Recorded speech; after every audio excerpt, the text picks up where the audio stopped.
think that you know what to expect. Don't get too attached. There's no one better in the world to direct The Suicide Squad than James Gunn. Es normal que los reportajes que nos mandan las distribuidoras para promocionar sus películas sean excesivos en halagos y expresiones de fervor. Lógico, tienen que vender el producto. En el caso del Escuadrón Suicida de James Gunn, no podemos estar más de acuerdo con su entusiasmo. It's like a big, massive graphic novel brought to life.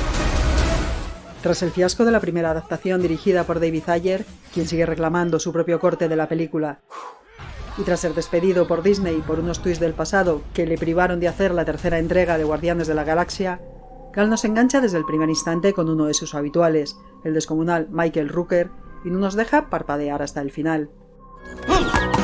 Si completáis la misión con éxito, tendréis una reducción de condena de 10 años.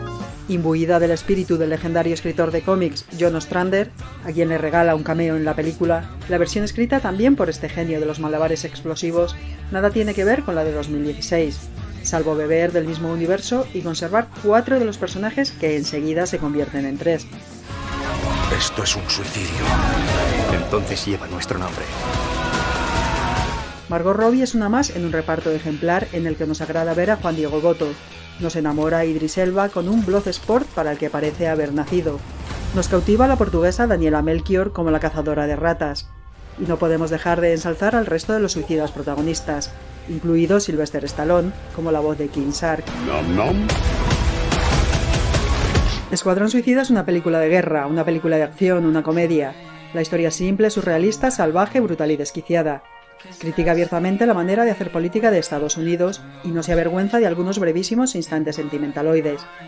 Gunn rinde homenaje a Hugo Pratt y reivindica el cine como la suma del resto de las artes, con una banda sonora irreprochable y unos intertítulos macabros, ingeniosos y adictivos. Todo su cine está aquí, desde su pasado en Troma hasta sus recientes Guardianes de la Galaxia. Vaya panda de pringaos. Con los que guarda más de un punto en común. La jugada al final ha resultado perfecta para James Gunn. Ha sabido impregnar al escuadrón del oscuro universo DC, y ahora está preparando la serie Peacemaker con el tronchante y controvertido John Cena. Valoro la paz por encima de todo. Mataré a hombres, mujeres y niños para conseguirlo. Pero también ha anunciado su regreso al universo Marvel, y en noviembre comienza el rodaje del tercer volumen de las aventuras de Star-Lord y compañía. Con su doble militancia, el cine de superhéroes está a salvo. Cut, that was great.